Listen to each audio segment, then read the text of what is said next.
ഇമ്പമുള്ള ജീവിതവും ഏറേധനം മാനങ്ങളും തുമ്പമറ്റ സൗഖ്യങ്ങളും ചോദിക്കുന്നില്ലേ അടിയ നിന്റെ ഹിതം പോലെ എന്നെ നിത്യം നടത്തിയിടണമേ. ലൂക്കോസിന്റെ സുവിശേഷം 14 അധ്യായം 26 മുതൽ 35 വരെയുള്ള വാക്യങ്ങളാണ് നാം വായിച്ചത്. ദൈവത്തിന്റെ സ്തോത്രം. Luke chapter 14 verses 26 to 35 we will be basing for understanding the cost of discipleship. രണ്ട് വ്യക്തികളെ നമുക്ക് നോക്കിയിട്ട് അവരെക്കുറിച്ച് അവരുടെ ലൈഫ് ചിന്തിച്ചിട്ട് നമുക്ക് ഇതിനെ മനസ്സിലാക്കുവാൻ ശ്രമിക്കാം. We will see 2 examples to understand this deeply and we can take a decision accordingly.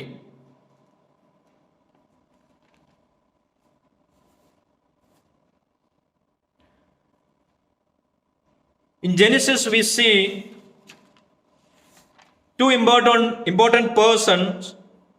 One is Abraham and another one is Lot. ഉൽപ്പത്തി പുസ്തകത്തിൽ നമ്മൾ 2 പ്രധാന കഥാപാത്രങ്ങളെ കാണുന്നുണ്ട്.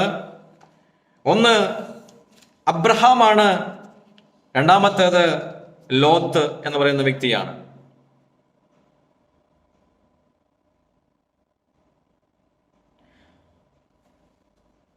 പതിനെട്ടാം അധ്യായം 19 വാക്യത്തിലേക്ക് നമുക്കൊന്ന് വരാം. Let us turn to Genesis 18:19.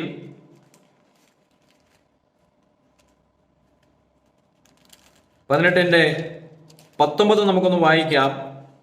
അവിടെ അബ്രഹാമിന്റെ തിരഞ്ഞെടുപ്പിനെ കുറിച്ച് നാം വായിക്കുന്നുണ്ട്. യഹോവ അബ്രഹാമിനെ കുറിച്ച് അരുളി ചെയ്തത് അവനെ നിവർത്തിച്ചു കൊടുക്കുവാൻ തക്കവണ്ണം അബ്രഹാം തന്റെ മക്കളോടും തനിക്ക് പിമ്പുള്ള കുടുംബത്തോടും നീതിയും ന്യായവും പ്രവർത്തിച്ചുകൊണ്ട് യഹോവയുടെ വഴി നടക്കുവാൻ കൽപ്പിക്കേണ്ടതിന് ഞാൻ അവനെ തിരഞ്ഞെടുത്തിരിക്കുന്നു. The word we need to emphasize is in Genesis 18:19, God says, I have chosen Abraham. So if God has chosen us, we need to obey God continuously. What happened to the life of Abraham who was chosen by God? അബ്രഹാമിന്റെ ജീവിതത്തിൽ എന്താണ് സംഭവിച്ചത്? നെഹമ്യാവിന്റെ പുസ്തകം 9:7 അബ്രഹാമിന്റെ തിരഞ്ഞെടുപ്പിനെ കുറിച്ച് കാണുന്നുണ്ട്. Even in Nehemiah chapter 9 verse 7 we can read about the selection of Abraham. അബ്രഹാമിന്റെ ജീവിതത്തിൽ അനേക കഷ്ടങ്ങൾ ഉണ്ടായി. There were many sufferings through which Abraham had to go through. ഒത്തിരി വില തന്റെ ജീവിതത്തിൽ വിശ്വാസത്തിന് വേണ്ടി കൊടുക്കേണ്ടി വന്ന വ്യക്തിയാണ് അബ്രഹാം. എന്നാൽ അവസാനത്തിൽ ദൈവത്തിന്റെ സ്നേഹിതൻ എന്ന് വിളിക്കപ്പെടുവാനിടയായി തീർന്നു. Abraham had to suffer a lot many things. Why? Because he was chosen by God and he had to lose many things. But at the end, he became a friend of God. That we read in James chapter 2 verse 23. യാക്കോബിന്റെ ലേഖനം 2:23 നാം വായിക്കുന്നു, Abraham ദൈവത്തിന്റെ സ്നേഹിതനായി തീർന്നു. The same verse we can see in Isaiah 41:8. യെശയ്യാവിന്റെ പുസ്തകം 41:8 നമ്മളത് വായിക്കുന്നുണ്ട്. എന്റെ സ്നേഹിതനായ അബ്രഹാം എന്നാണ് അബ്രഹാമിനെ കുറിച്ച് ദൈവം പറയുന്നത്. There in Isaiah we can see that God says, Abraham is my friend. Hallelujah. We can see that a person who is a friend of God will be walking with God. ഒരുവൻ ദൈവത്തിന്റെ സ്നേഹിതനായി തീർന്നാൽ ദൈവത്തോടൊപ്പം സമയം ചെലവഴിപ്പാൻ ഇഷ്ടപ്പെടും. അങ്ങനെ ഒരു വ്യക്തിയെ നമുക്കറിയാം. വിഷയത്തിൽ നിന്ന് മാറുന്നില്ല. ഹാനോക്ക് എന്ന് പറയുന്ന ഒരു വ്യക്തിയെ നമ്മൾ കാണുന്നുണ്ട്. തന്നെ 65 വയസ്സിന് ശേഷം 300 വർഷങ്ങൾ ദൈവത്തോടൊപ്പം നടന്നു. ദൈവം അവനെ കൈവിട്ടില്ല. We can see a person named Enoch. In Genesis we can see after 65 years old, he continually walked with God for another 300 years and he was never seen by anybody because God took him. God never leaves a person who becomes his friend. ദൈവം തന്റെ സ്നേഹിതനായി തീരുന്നവരെ ഒരിക്കലും കൈവിടുകയില്ല. നോഹയെ നമ്മൾ നോക്കുക. നോഹ ദൈവത്തോടൊപ്പം നടന്നു എന്ന് നാം വചനത്തിൽ വായിക്കുന്നു. Noah walked with God. That is what we read in the Bible. And when God was destroying the complete world, the complete earth was destroyed by the wrath of God, but God had favored Noah. Why? Because Noah was in the habit of walking with God. Noah ദൈവത്തെ ഒരു സ്നേഹിതനെ പോലെ കണ്ട് ദൈവത്തോടൊപ്പം നടന്നത് കൊണ്ട് അവൻ ലോകത്തെ മുഴുവൻ നശിപ്പിച്ചപ്പോൾ ദൈവം നോഹയെ നശിപ്പിച്ചില്ല, അവനെ താൻ സൂക്ഷിച്ചു രക്ഷിക്കുവാനിടയായി തീർന്നു. ഹല്ലേലൂയ. അതുകൊണ്ട് അബ്രഹാമിനെ പോലെ അല്ലെങ്കിൽ നോഹയെ പോലെ ഹാനോക്കിനെ പോലെ ദൈവത്തിന്റെ ഒരു സ്നേഹിതനായിട്ട് ദൈവത്തോടൊപ്പം നടക്കുവാൻ നാം ശീലിക്കുന്നുവെങ്കിൽ നാം ഒരിക്കലും നശിച്ചു പോകത്തില്ല എന്ന് ദൈവത്തിന്റെ വചനത്തിൽ നിന്ന് നമുക്ക് ഗ്രഹിക്കുവാൻ കഴിയുന്നുണ്ട്. If we decide to walk with God as a friend, then God will not leave us. God will not give us for destruction, because we can understand from the examples of Bible. It is happened in the history of Bible. Hallelujah. ഇനി അബ്രഹാമിലേക്ക് നമുക്ക് മടങ്ങി വരാം. Genesis chapter 12 verse 1. ഉൽപ്പത്തി പുസ്തകം 12:1 നമ്മൾ അബ്രഹാമിനുള്ള ദൈവത്തിന്റെ അരുളപ്പാടിനെ കുറിച്ച് കാണുന്നത്. അവിടെ പറയുന്നു, നീ നിന്റെ ദേശത്തെ ചാർച്ചക്കാരെ പിതൃഭവനത്തെ വിടണം. വിട്ടാ മാത്രം പോരാ, ഞാൻ കാണിപ്പറ്റിരിക്കുന്ന ദേശത്തേക്ക് യാത്ര പുറപ്പെടണം. So you need, there we can read in Genesis chapter 12 verse 1 onwards, there God says to Abraham, you need to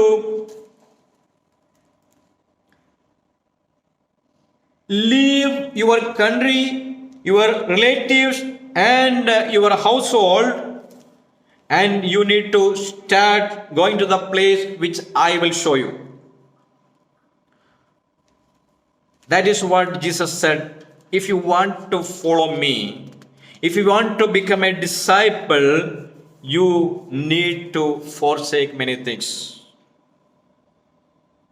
Your house, your property, your relatives, your friends, even your house, not even that, even your life you need to forsake if you want to become a disciple of me. Hallelujah. അവിടെ നാം ഇങ്ങനെ വായിക്കുന്നത്, ലൂക്കോസിന്റെ സുവിശേഷം 14 കർത്താവ് പറഞ്ഞത് മറ്റൊന്നുമല്ല, നീ എൻ്റെ യഥാർത്ഥ ശിഷ്യനായിട്ട് മുന്നോട്ട് പോകുവാൻ ആഗ്രഹിക്കുന്നുവെങ്കിൽ നിനക്കുള്ളതിനെയും നിനക്കുള്ളവരെയും, അത് മാത്രം പോരാ, നിന്റെ ജീവനെയും കൂടെ, നിന്റെ ലൈഫിനെ, നിന്റെ ജീവിതത്തെയും കൂടെ പകയ്ക്കുവാൻ നിനക്ക് കഴിഞ്ഞെങ്കിലേ എൻ്റെ ശിഷ്യനായിരിക്കാൻ കഴിയത്തുള്ളൂ. അതല്ലേ അബ്രഹാമിനോട് പറഞ്ഞത്. ഹല്ലേലൂയ. അങ്ങനെയെങ്കിൽ അബ്രഹാമിന്റെ ജീവിതത്തിൽ നമുക്ക് പഠിക്കാനില്ലേ? That is what God says to Abraham. So we need to learn from the life of Abraham. He left everything. Then in verse 10, Genesis 12:10, 12:10 വരുമ്പോൾ ഉൽപ്പത്തി പുസ്തകത്തിൽ കാണുന്നു, ദേശത്ത് ക്ഷാമമുണ്ടായി. ഒരുവൻ ദൈവത്തിന്റെ കൂടെ നടക്കുമെന്ന് പറഞ്ഞതുകൊണ്ട് ഈ ലോകത്തിന്റെ കഷ്ടങ്ങളൊന്നും അവനെ വിട്ട് മാറുന്നില്ല. ഈ ലോകത്തിൽ ഉണ്ടാകുന്നതായ പല കഷ്ടങ്ങളും നമുക്ക് സഹിക്കേണ്ടി വരും. അബ്രഹാമിനും ക്ഷാമം നേരിട്ടു. മിസ്രൈമിലേക്ക് പോയി. അവിടെ ഫറവോൻ തന്റെ ഭാര്യയെ പിടിച്ചു കൊണ്ടുപോയി. അതിനുശേഷം ഹാഗാർ എന്നൊരു അടിമയെ കിട്ടി. അവളിലൂടെ ഇസ്മായിൽ എന്നൊരു സന്തതി ഉണ്ടായി. തുടർന്ന് തനിക്ക് സ്വന്തം മകനെ യാഗം കഴിക്കേണ്ട അവസ്ഥയിലേക്ക് വന്നു. When Abraham started his journey with God by believing the promises of God, he also had to face famine. In Genesis 12 verse 10 we can see, and from there he is fleeing to Egypt, and there Pharaoh took his wife. And again we can see that he is getting a maid servant Hagar, and therefrom he is getting Ishmael as his son, and again he is getting Isaac as his son, and he had to offer his son Isaac. എത്ര വലിയ കഷ്ടങ്ങളിലൂടെയും പ്രശ്നങ്ങളിലൂടെയും പ്രതികൂലങ്ങളിലൂടെയും പരീക്ഷകളിലൂടെയും അബ്രഹാമിന് കടന്നു പോകേണ്ടി വന്നു. So many troubles, so many sufferings, so many testings by which Abraham had to go through, only because God called him to be separated. താൻ തിരഞ്ഞെടുത്തത് കൊണ്ട് മാത്രമാണ് അബ്രഹാമിന് ഈ കഷ്ടങ്ങളെല്ലാം അനുഭവിക്കേണ്ടി വന്നത്. പക്ഷെ ഒടുക്കം എന്ത് സംഭവിച്ചു? അബ്രഹാം അവന്റെ സന്തതികളും വാഗ്ദത്ത ദേശത്ത് എത്തിച്ചേർന്നു. അവിടെ പാർക്കുവാനിടയായി തീർന്നു. ഇന്നും അവർ വാഗ്ദത്ത ദേശത്ത് പാർക്കുന്നു. And what was the end? By obeying the commandments of God, even he had to go through many sufferings and temptations and trials, Abraham finally received the promised land. He and his descendants reached the promised land, and now today also we can see that that promise is fulfilled. His descendants are still there in the land. Hallelujah. മറിച്ച് ലോത്തിനെ നോക്കിയാൽ നമുക്ക് എന്തറിയാൻ കഴിയും? Let us see what happened to the other person who started the journey with Abraham. His name is Lot. അവൻ വില കൊടുക്കുവാൻ തയ്യാറായില്ല. അവൻ ലോകത്തെ സ്നേഹിച്ചു. അതുകൊണ്ട് ദൈവത്താൽ തിരഞ്ഞെടുക്കപ്പെട്ടവരിൽ നിന്ന് അവൻ വേർപിരിഞ്ഞു. So we need to learn something from Lot, who started his journey with Abraham, who was the chosen person. He started the journey. He went along with Abraham, but he loved the world more than Abraham. A person who was chosen by God. Abraham, Lot doesn't want to continue the journey with Abraham, and he separated from the man of God. അബ്രഹാമിൽ നിന്ന് താൻ വേർപിരിഞ്ഞു. തനിക്ക് എന്താ സംഭവിച്ചത്? നമുക്ക് നോക്കാം. ഉൽപ്പത്തി പുസ്തകം 12:4 നമുക്ക് നോക്കാം. Genesis chapter 12 verse 4, there we can see when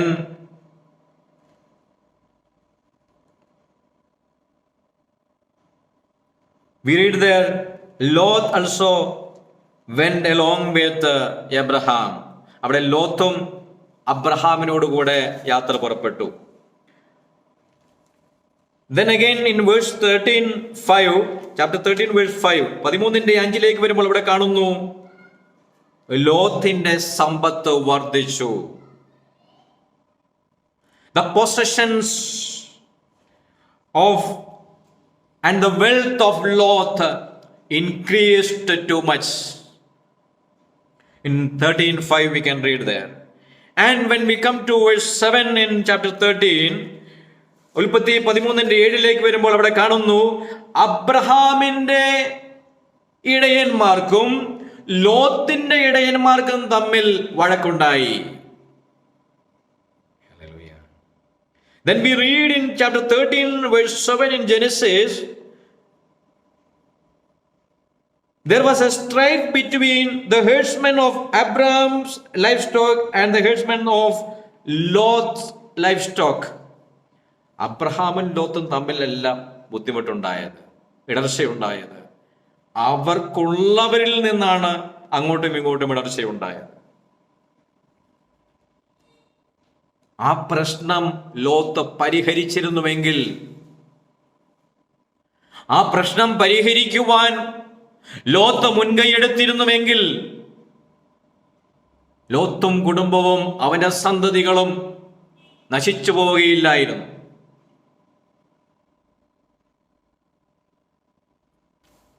Lot could have sorted out the issue.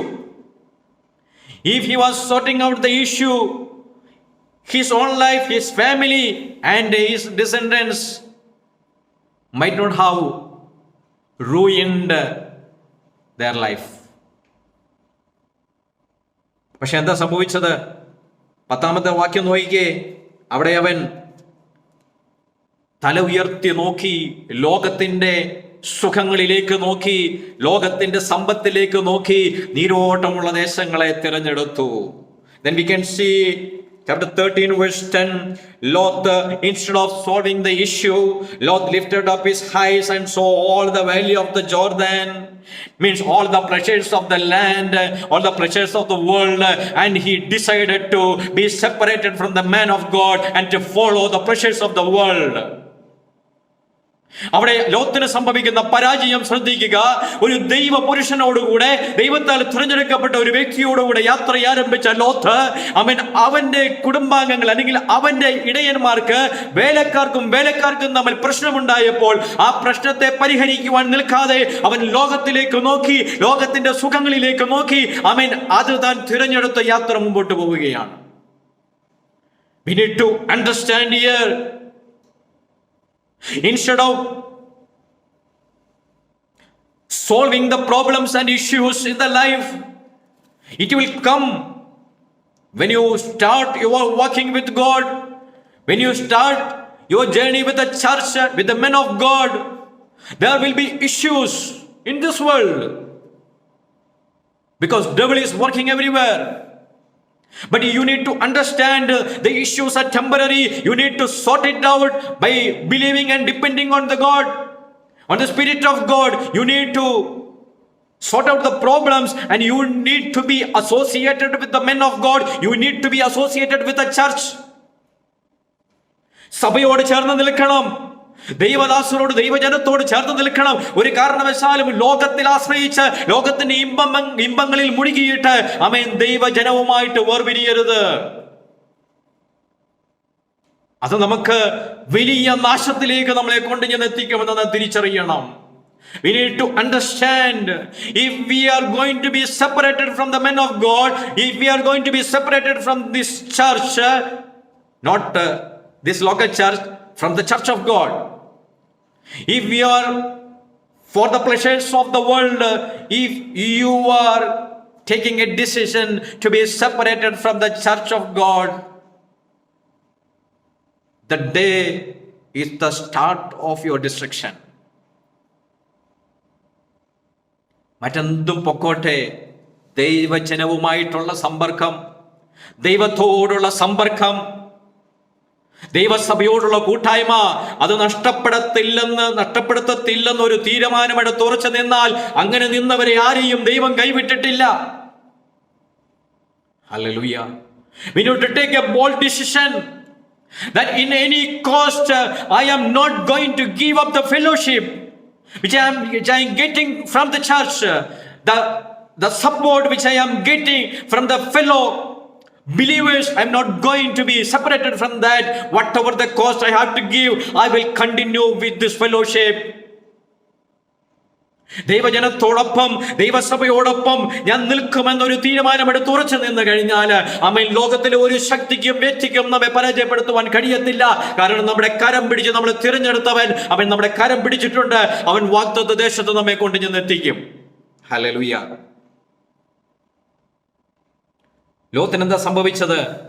Verse 14 we can see Lot separated from the man of God Abraham. 14 വാക്യത്തിൽ ഇങ്ങനെ വായിക്കുന്നു, ഉൽപ്പത്തി 13:14, അബ്രഹാമിനെ വിട്ട് വേർപിരിഞ്ഞു. 14:14 നോക്കിയേ, chapter 14 verse 14, there we can see that he was captured by a king and he was taken as a prisoner, was taken as a slave to the other land.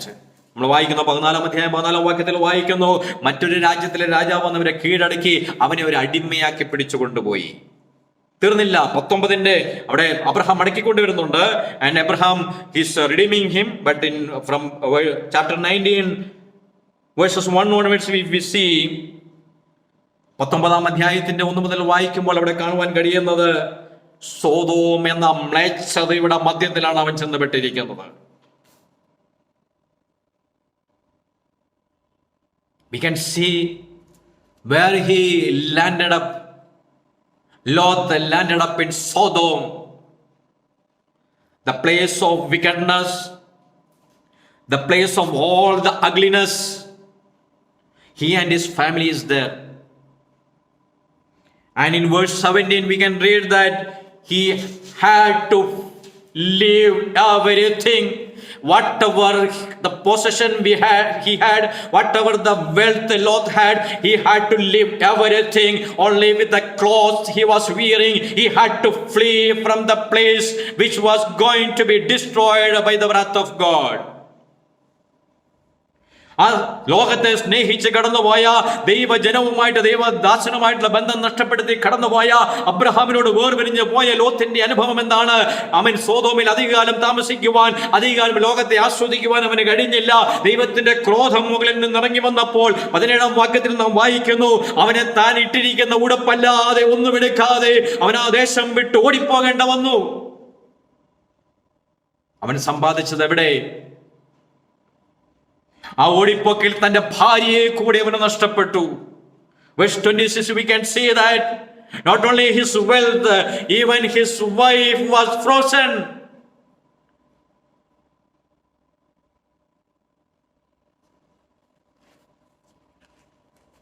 And finally what happened to him? Verse 36, chapter 19, 36. We are unable to accept that. What is happening to his own family?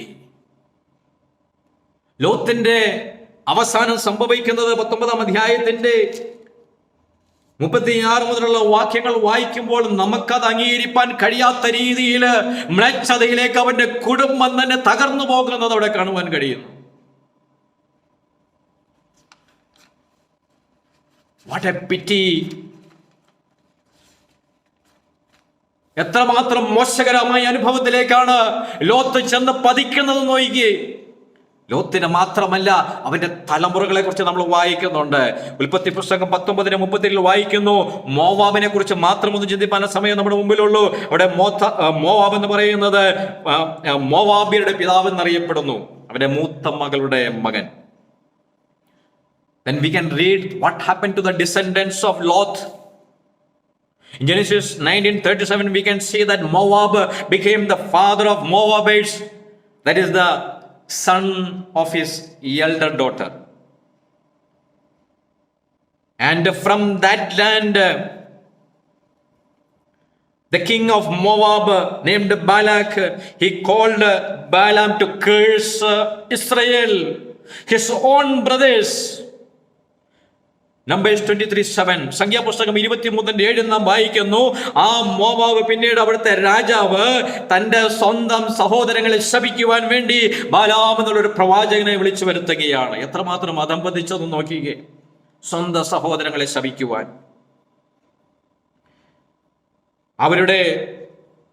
അവര് മ്ലേച്ഛതയിലേക്ക് പോയി ആ ജാതികള്. ആവർത്തന പുസ്തകം 23:3 നാം വായിക്കുന്നു. When we come to Deuteronomy chapter 23 verse 3, we can see that God is promising no Ammonite or no Moabite shall enter the assembly of the Lord up to 10 generations.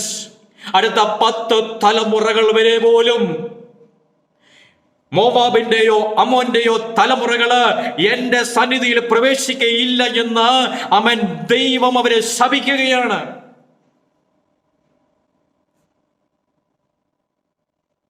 അവസാനത്തിൽ നമുക്ക് കാണുവാൻ കഴിയുന്നുണ്ട്. സെഫന്യാവിന്റെ പുസ്തകം 2:9 നാം ഇങ്ങനെ വായിക്കുന്നു, സൊദോമിനെ പോലെ ഗൊമോറയെ പോലെ ഞാൻ ഈ സന്തതികളെ നശിപ്പിച്ച് കളയുമെന്നാണ് അവസാനമായിട്ട് പ്രവചന പുസ്തകങ്ങളിൽ നമുക്ക് അവരെ കുറിച്ച് കാണുവാൻ കഴിയുന്നത്. Then again at the end in Zephaniah chapter 2 verse 9 we can see that the final judgment regarding Moab and Ammon, God says, I will destroy them like Sodom and Gomorrah. Whereas a person who wanted to follow God, who was chosen by God, when he wanted to obey and reach the promised land, a person named Abraham, he reached the promised land. He and his descendants, till today, his descendants are staying in the promised land. Hallelujah. ഒരു കാര്യം നമ്മൾ മനസ്സിലാക്കണം, ലോത്തിന്റെ അവസ്ഥ അതായെങ്കിൽ അവൻ ദൈവത്താൽ തിരഞ്ഞെടുക്കപ്പെട്ട ദൈവത്തിന്റെ വചനങ്ങളെ അനുസരിപ്പാൻ വേണ്ടി ഏൽപ്പിച്ചു കൊടുത്ത ഹല്ലേലൂയ അബ്രഹാമിന്റെ സന്തതികള് ഇന്നും ആ വാഗ്ദത്ത ദേശത്തുണ്ട്. ദൈവത്തിന് സ്തോത്രം. ഹല്ലേലൂയ. ഈ വിഷയം ഇവിടെ കൊണ്ട് തീരുന്നില്ല. തൽക്കാലം നമ്മൾ നിർത്തുകയാണ്. ഒരു വാക്യം വായിച്ച് നമുക്ക് നിർത്താം. ദൈവത്തിന് സ്തോത്രം. രക്ഷിക്കപ്പെട്ടാൽ ഹല്ലേലൂയ യാത്ര തുടങ്ങണം. ഹല്ലേലൂയ യാത്ര തുടങ്ങണം. If you are saved, you need to start the journey. You cannot go back to Egypt. You cannot stay in Egypt. You need to cross the Red Sea to start your journey. Then only you will be reaching the promised land. Hallelujah. നമ്മുടെ യാത്ര തുടരണം. Hallelujah. യേശു പറഞ്ഞു, എന്നെ വിശ്വസിച്ചാൽ മാത്രം പോരാ, എന്നിൽ നിലനിന്നാൽ, ഞാനാകുന്ന മുന്തിരിവള്ളിയിൽ നിങ്ങൾ വസിക്കുന്നുവെങ്കിൽ നിങ്ങൾ ഫലം കായ്ക്കും. വസിക്കുക എന്ന് പറഞ്ഞാൽ അനുസരിക്കുക, അനുസരിക്കണം, കൽപ്പനകളെ അനുസരിക്കണം. യാത്ര തുടരണം. രക്ഷിക്കപ്പെട്ടിടം നിന്നാൽ പറ്റത്തില്ല. ക്രിസ്തുവിന്റെ ശിഷ്യന്മാരായി തീരണം. യാത്ര ചെയ്യണം, വചനം അനുസരിക്കണം. ഹല്ലേലൂയ. എബ്രായ ലേഖനം 6:11-12 വാക്യങ്ങൾ വായിച്ച് നമുക്ക് ഈ ചിന്ത തൽക്കാലം ഇവിടെ അവസാനിപ്പിക്കാം. Hebrew chapter 6 verses 11 and 12 we will read and conclude this as of now, and we will be, if God willing, we will be continuously discussing this subject later on. Hebrew chapter 6 verses 11 and 12. Hallelujah. എബ്രായ ലേഖനം 6:11-12 വാക്യങ്ങളൊന്ന് വായിക്കാം. എന്നാൽ നിങ്ങൾ ഓരോരുത്തൻ പ്രത്യാശയുടെ പൂർണ്ണ നിശ്ചയം പ്രാപിക്കുവാൻ അവസാനത്തോളം ഒരുപോലെ ഉത്സാഹം കാണിക്കണമെന്ന് ഞങ്ങൾ ആഗ്രഹിക്കുന്നു. അങ്ങനെ നിങ്ങൾ മന്ദതയുള്ളവരാകാതെ വിശ്വാസത്താലും ദീർഘക്ഷമയാലും വാഗ്ദത്തങ്ങളെ അവകാശമാക്കുന്നവരുടെ അനുകാരികളായി തീരും. And we desire that each one of you show the same diligence so as to realize the full assurance of hope until the end, so that you will not be sluggish but imitators of those who through faith and patience inherit the promises. Just like Abraham, we need to inherit the promise. അബ്രഹാമിനെ പോലെ വാഗ്ദത്തം പ്രാപിക്കണം. Hallelujah. നമ്മളൊരു യാത്ര ആരംഭിച്ചു. Hallelujah. ഒരു തുടക്കം വിട്ടു. ഹല്ലേലൂയ. ആമേൻ. ഇവിടെ വെച്ച് നിർത്തരുത്, മുന്നോട്ട് പോകണം. എന്ത് വിലയും കൊടുക്കുവാൻ തയ്യാറാകണം. കാരണം നമുക്ക് ലഭിക്കുവാൻ പോകുന്നത് വിലയേറിയതാണ്. Hallelujah. We need to, hallelujah, count the cost and start the journey. We need to give up everything for that, because whatever we are going to get is very much costlier than whatever we are going to lose. May God bless you all. കർത്താവ് എല്ലാവരെയും അനുഗ്രഹിക്കട്ടെ. നമുക്ക് പ്രാർത്ഥിക്കാം.